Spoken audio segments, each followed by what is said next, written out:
Jak and Daxter, a series that needs no introduction. Chances are good that you at least heard of it, therefore you clicked on this video. From the mid to late 90s, the collectathon subgenre was at the peak of its popularity. Banjo-Kazooie, Spyro the Dragon, Crash Bandicoot and Super Mario 64 are at the top of the list. In this video I tackle a series that took collectathons to the next level. I'm going to revisit the first 3 games of the Jak and Daxter series. Before I begin, let's discuss Naughty Dog's early days. If you're not interested in that, you can skip to the next section of the video. Before Jak and Daxter existed, Naughty Dog was already making a name for itself in the gaming industry.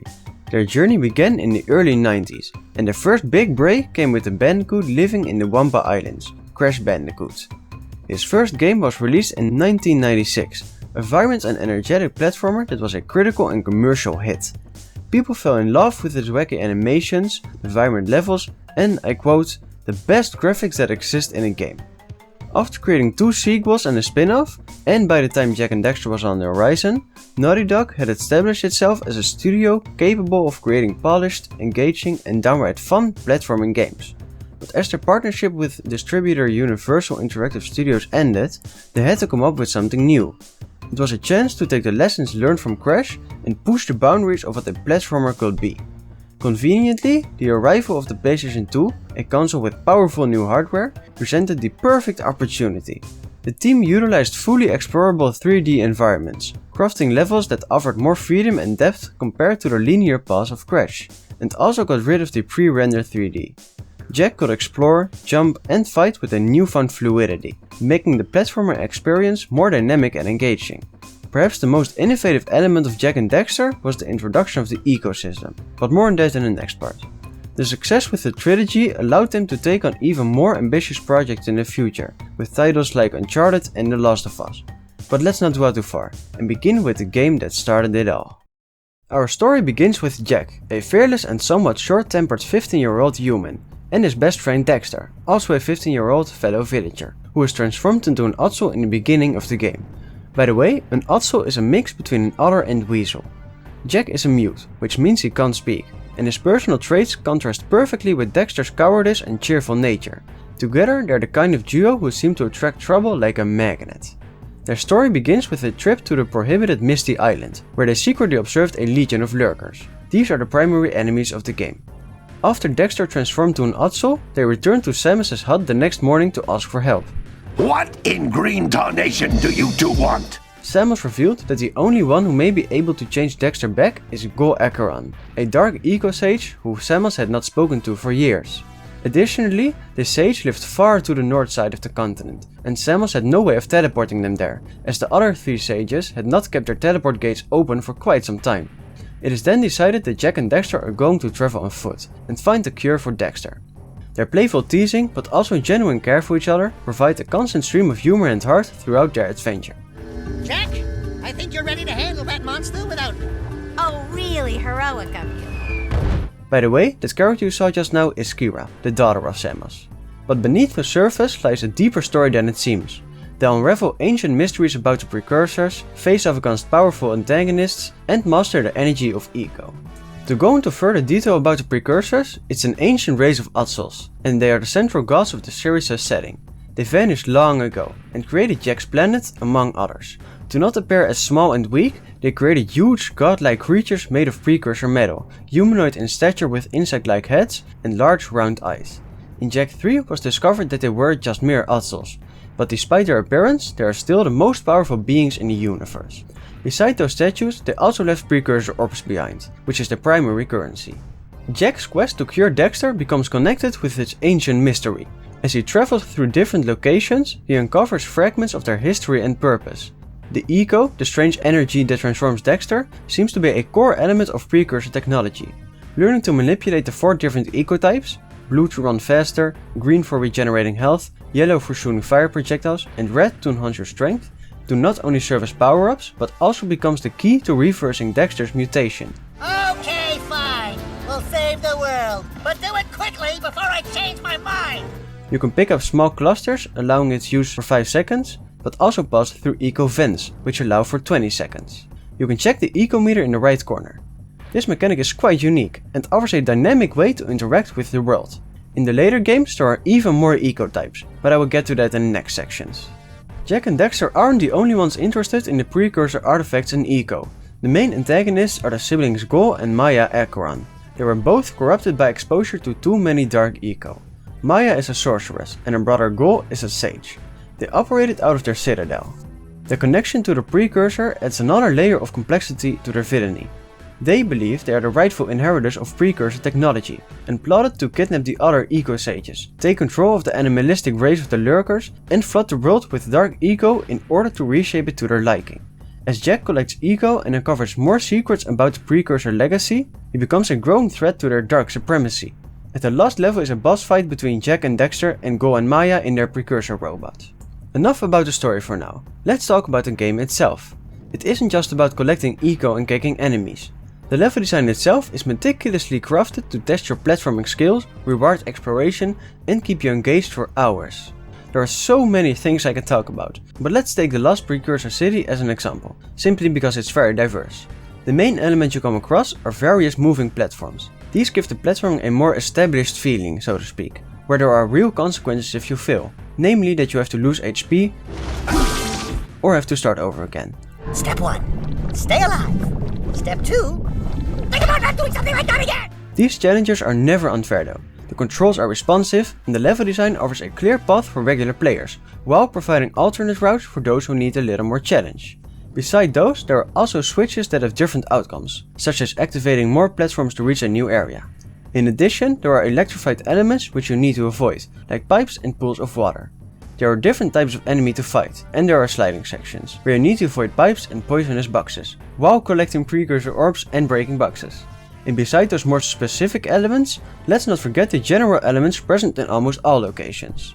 The core gameplay includes collecting Precursor orbs and power cells, and destroying boxes with Precursor orbs, eco clusters or items related to its location. And while taking all of this in, keep in mind that this game was released in 2001, 13 years ago. The environments of the levels are very varied, but don't feel like separate stages, so to speak. Caves with lava seamlessly transition into caves with ice, each area distinct yet accessible from 3 separate hub locations that take the form of villages. To unlock new hubs and progress through the quests, you are required to collect different items. Hidden pathways and cleverly placed power cells encourage exploration. You're never quite sure what you might find tucked away hidden in a corner. The power cells are placed in a way that often require creative problem solving and mastery of the ecosystem to reach.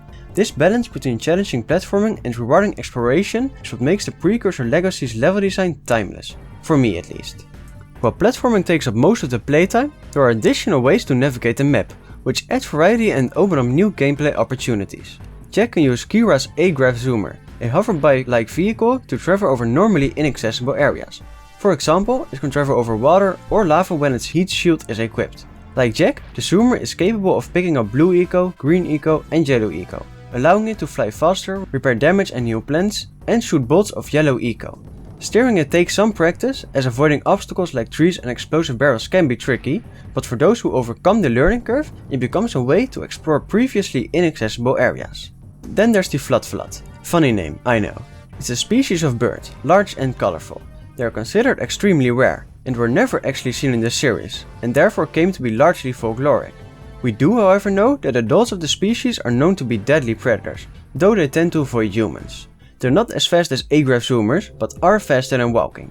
Their strength though lies in their jumping ability. They can glide through the air over large gaps and reach high ledges. They also have a single charging attack, powerful enough to break strong bosses and is capable in combat. The Flat is actually quite similar to its spiritual successor, Jak III's Leaper Lizard, with similar controls, attacks and body shape. Beyond the engaging gameplay and captivating world are some impressive technical aspects. One of the most notable features is the lack of loading screens between areas. This design choice creates a seamless and immersive world, because Naughty Dog wanted no break from the action and no segmentation. Nowadays we seem all hyped by SSDs and no loading screens, with Ratchet and Clank Rift Apart for example. But it was already a thing 13 years ago. This wasn't easy to develop though. The PlayStation 2 was initially difficult to program for, due to no pre-existing libraries or examples. Several processors moved back and forth in order to perform functions, while tools were highly customized by Naughty Dog, and some tricks even included using the original PlayStation's backward compatible processor for some tasks. The characters went through many iterations, with Jak's first drawing showing a more animalistic humanoid appearance. Daxter's animations were inspired by Abu from Disney cartoon Aladdin. The game's soundtrack is another highlight, perfectly complementing the environments and gameplay situations. At tense moments like a boss fight, there was also tense music playing.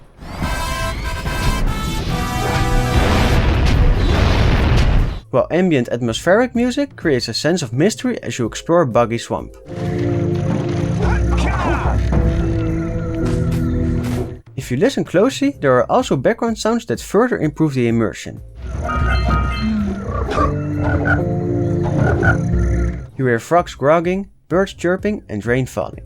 The soundtrack was produced by Potato Musica Studios and can actually be compared to the Crash Bandicoot series' soundtrack, which also was produced by Potato Musica. Jak and Daxter: The Precursor Legacy received critical acclaim upon release, with both game rankings and Metacritic rating the game a 90 out of 100. IGN commented that the game is a true 3D platform adventure masterpiece and one of the top games ever released in the genre, easily on par with some of the all-time greats, awarding an overall 9.4 out of 10. The game won the Guinness World Records Gamers Edition Award for first seamless 3D world in a console game. The game has sold 3.64 million copies globally. The game's success extended Naughty Dog's reputation as a talented developer and set the stage for the also incredible sequels. Jak II begins where the Precursor Legacy left off, when the party is suddenly thrust into the foreign industrious Haven City. Jak is captured by the Crimson Guard and subjected to torturous dark eco experiments. The 2 years Jak spent in their fortress were a period of pain and isolation. With his eventual escape by Daxter, Jak is now a wanted fugitive, pumped with dark ego and capable of transforming into a savage alter ego. Blinded by revenge, Jak joins forces with the Underground, a rebel movement in Haven City, and must take the fight to the Crimson Guard, ultimately becoming involved in the fate of the cosmos, for which he had never been prepared. Jak wasn't the optimistic guy anymore. In his place stands a brooding anti-hero, fueled by a desire for vengeance against the Crimson Guard and its leader Baron Praxis. This was also a time where other games also went darker with more mature themes, focusing more on normal and young adults. For example, Need for Speed Underground, released in the same year, looked visually more grittier and had a darker story than its previous Hot Pursuit 2. And Metal Gear Solid 3, released a year later, focused more on battles and felt more cinematic compared to Metal Gear Solid 2, which focused more on the concept of technology and an upbeat soundtrack. Oh yeah, and Jak can talk now, for unknown reasons. Happening to me. Something he did. The internal struggle of Jak manifests in the gameplay mechanics. The core of the gameplay remains similar to that of the Precursor Legacy, with an identical moveset and the recurring reliance upon zoomers and platforming challenges. What is different is a significant amount of gunplay to replace various eco powers, the addition of a hoverboard and a departure from the usual progression of missions. Instead of collecting power cells, you now have to complete a set of missions that go from linear to more open, ending with a linear final. The one thing that Jak II is known for is its transformation of Dark Jak. When enough Dark Eco is collected and it's activated, he turns into a monster, gaining highly destructive powers coupled with high durability and strength. This form cannot use the Morph Gun, but uses upgraded versions of his melee skill set. It can be upgraded by giving Skull Gems to the Oracle, once the player possesses enough for him upgrades. The upgrades either provide passive improvements, such as invincibility, or an active ability, such as a combination attack that can immediately destroy areas in the form of Dark Blast and Dark Bomb, or the transformation to the more powerful Dark Giant. The world of Jak II also takes a darker turn, gone under lush jungles and vibrant beaches of the Precursor Legacy. This game takes mostly place in Haven City, which is a dystopian metropolis. It is full of corruption and control, and is ruled by the tyrant Baron Praxis and his Crimson Guard, a unit which doubles as a military and a police force, and will not hesitate to execute innocents in order to destroy enemies of the Baron. The environmental design reflects the shift in tone. There are rundown slums, on land and in water, a very pale looking marketplace and the crumbling ruins of a town. Around almost every corner is the Crimson Guard, which creates the oppressive atmosphere. It's not all depressing though. There are some locations in the city that offer a break from all the grimness. The main town looks somewhat alive with many citizens that walk and fly around in their colorful vehicles. The fact that you have to speak to many NPCs in the city helps with that. In the corner of the city is the Mar Memorial Stadium, which serves as the location for NYFE racing. This is where people can watch high-speed races and express their last bit of enthusiasm. The South Garden, a small but lively farm struggling to maintain its beauty, offers an escape from the harsh reality of the city. There are pastures of fruit trees, gardens of tall and unusual fruits, and pens of fur geckos. Beyond Haven City, you encounter locations that remind you of the world of the Precursor legacy. The Mountain Temple, located between snowy mountains, is the best example of this. The atmosphere and ancient buildings look just like in the previous game, and I can say the same about the nature.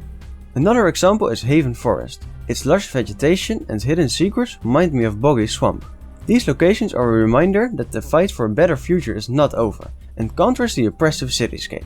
Jak II marked a significant shift in gameplay with the introduction of the Morph Gun, a versatile weapon that fundamentally alters the experience from pure platforming to a more action-oriented adventure.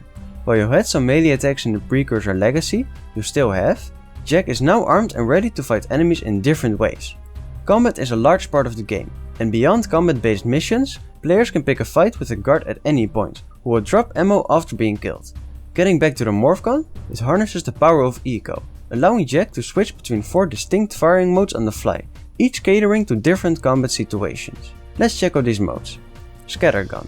This red Eco-powered mod is for close quarter combat. Firing a wide sword of shockwave, it's ideal for taking down groups of weak enemies at short range. Blaster. If you need a higher rate of fire, better accuracy and a longer range, then you should use the Blaster. It is powered by yellow Eco, and is useful against long distance, flight-bound, tactical or lone enemies. It's also able to automatically target enemies within reasonable proximity. Vulcan Fury. This gun has a large rotating barrel, and needs a few seconds to reach its high fire rate. It's powered by blue Eco, and is very similar to a machine gun. It's especially powerful against a handful of enemies. Peacemaker. Powered by dark Eco. This is Jak's ultimate weapon. By charging it, it will produce an electrical sphere, which jumps from target to target. This should be used as a last resort, and the ammo for it is scarce. The switching between firing modes actually remind me of the different gun mechanics of Ratchet and Clank. A coincidence? But the combat is more than just a morph gun. Jak also takes control of powerful turrets at various points in the game. These are Unreal type shooting sections, so quite simple, but still add a nice variety to the gameplay. You also get the chance to experience the power of a mech. This section not only requires you to defeat enemies with melee attacks, but also perform some simple platforming. Jak II retains the vehicle segments that were somewhat in the background in the first game, but expands upon them with a variety of hover vehicles, which makes it more of a highlight in this game. You once again have access to the familiar zoomer, but it's now called an air racer, which is a special racing zoomer, used in a Mar Memorial Stadium for NYFV racing. While I enjoy the high-speed races, the vehicles lack a little turning speed, and are not very crash resistant. They actually kind of remind me of the game WipEout Pulse, that I played on the PSP back in the day. Throughout the city are zoomers. These hovercrafts come in different sizes, shapes and colors, which vary in agility, speed and vulnerability. They do not only serve as a transportation method, but also can be used to escape the Crimson Guard when you're being chased. There are also races done with these vehicles, but they are slower paced than an air racer, and do not take place in the stadium, but instead throughout the city. Lastly, there's the jetboard. It is required in many missions to traverse areas, such as grind rails, and can be pulled out at any time, though it is much slower than zoomers. Jak II's development is actually quite interesting. While the core gameplay elements evolved from the Precursor legacy, the team at Naughty Dog took inspiration from unexpected sources. The release of Grand Theft Auto 3 during the game's later stages of development had a significant impact. The developers, who enjoyed the open world exploration and narrative freedom of GTA 3, decided to incorporate similar elements into Jak II. While the game wouldn't become a full-fledged open world, the influence can be seen in the increased freedom of exploration offered by Haven City and the focus on a more mature story. The technology in Jak II was largely reused from the previous game, particularly the technology that allows the game to run seamlessly with no loading times. The soundtrack is fitting with the change to a much darker setting, and is also much more cinematic. The background music adds instrument layers depending on what's changed on the screen. Jak pulling out a morph gun, riding the jetboard or riding a zoomer while in Haven City would each trigger an additional layer added for the vast majority of location themes.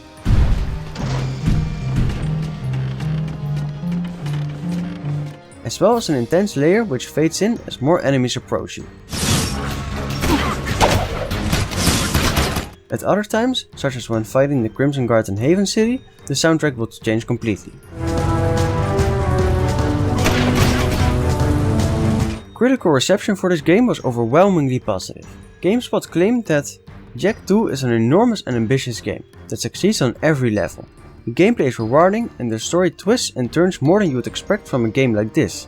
IGN was most impressed by the perfect blend of platforming elements and action shooting that are so good, and called it one of the very best games on the PlayStation 2. As of December 2015, Jak II sold 2.78 million copies globally, making it also a commercial success. Jak III takes a slightly different approach to its world design compared to Haven City of Jak II. Instead of a single interconnected location, this game features 3 distinct hub worlds, each offering a unique environment and gameplay experience. These hubs, Spyro City, the Wasteland, and Haven City, serve as central locations where players can take on missions, upgrade Jak's abilities, and explore for secrets.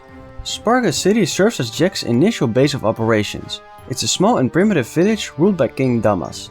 It stands in contrast to Haven City, since Spargus has a lively atmosphere with friendly inhabitants, while Haven City is now ruled by the evil daughter of Baron Praxis and a cybernetic version of the former leader of the underground movement. Spargus doesn't feature many missions, but does have many collectibles and side missions. There are also a few cute creatures around, such as kangaroos, dogets, and lizards. Beyond the city walls lies the Wasteland. It's the largest location, which can only easily be traversed using buggies found in Spargus. This location features many missions and accesses other locations. The Wasteland is primarily inhabited by metalheads and marauders, which are not friendly.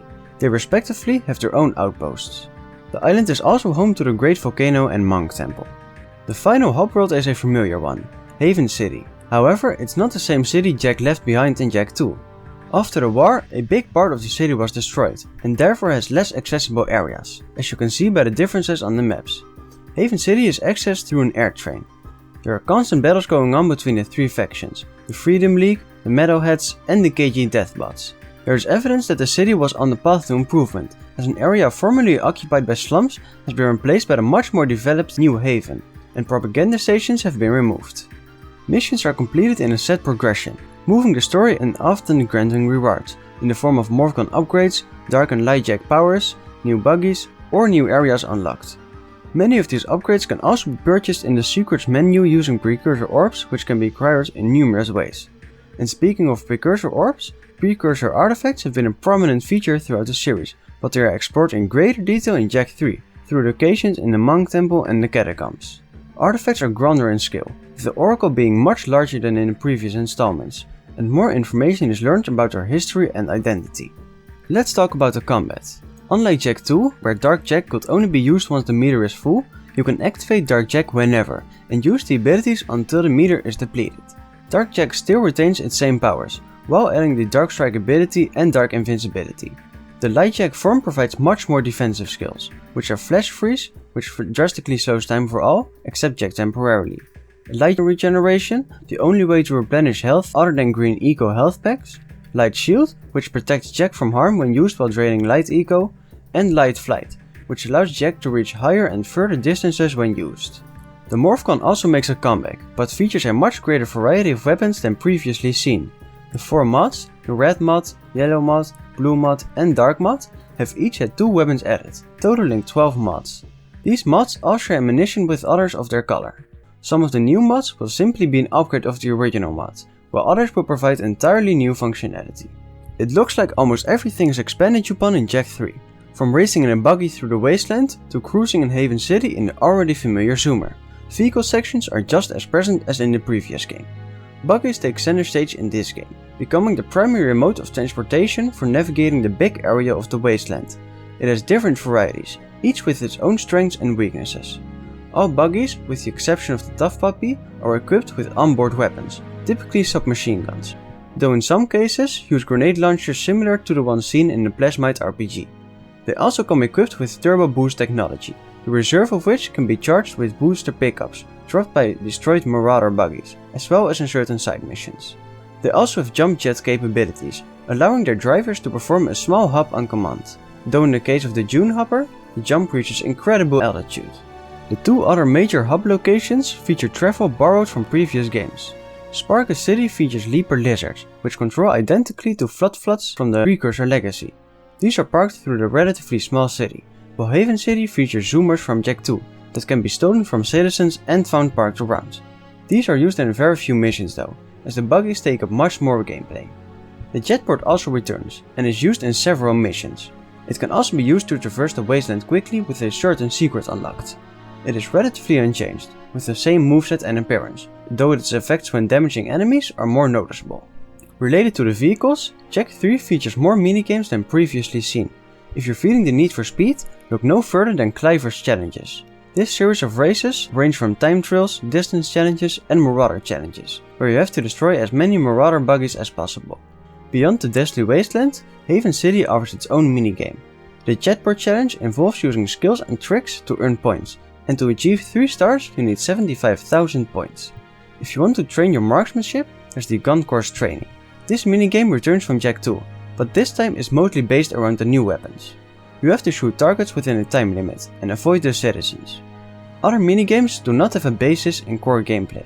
The Sparkus turret game involves firing at flying targets to earn points, while the satellite game requires pressing buttons at the right time to complete. The Eco Grid game involves Daxter navigating through a maze-like environment to eat every chip on the board to complete. Jak III's story ends with an epic confrontations that brings Jak face to face with Cyber Arrow. He jumps into a giant spider-like mechanism, and Jak is forced to battle in a multi-stage boss fight. In the first phase you need to shoot down the legs of the spider with a buggy, while avoiding bombs that are thrown at you. After you destroyed it, the second phase starts. The last piece of the mechanism is still controlled by Arrow, which shoots a laser, and you also have to eliminate incoming enemies. Making use of your eco power is encouraged. At the end, Jak wins the fight, and destroys the whole mechanism with Arrow inside. When they meet their precursors after, they can grant a wish for each. Daxter wishes for pens, which he'd often talked about wanting in Jak II and III. Tess also wishes for those same pens, and they do that by turning her into an Ottsel. Once Jak pretends to leave with the precursors, he says, "I couldn't leave you, Dax. With all our adventures ahead, you wouldn't last a second without me." Ending the game and signifying the conclusion of the trilogy. In this game, the truth about the precursors is finally revealed. They weren't the giant godlike beings everyone believed them to be. They are just simple Ottsels with godlike powers. Jak and Daxter's actions throughout the trilogy have had a profound impact on the world. His efforts to control and utilize Dark Eco haven't removed it, but rather forced it into hiding. The threat of Dark Eco's influence still remains, leaving the future uncertain. The ending of Jak III leaves the future of the Jak and Daxter franchise open-ended. While there were plans for a sequel, it never got off the start. The lack of a definitive conclusion allows players to interpret the story's final moments in their own way. However, the ending does also provide some closure at the same time. Jak and Daxter, having overcome countless challenges and faced their darkest moments, finally find a moment of peace. The sense of friendship and the knowledge that they have protected the world from immediate danger offer a satisfying conclusion to their character arcs. Whether the future holds new threats or a period of relative peace, Jak and Daxter are ready to face it together.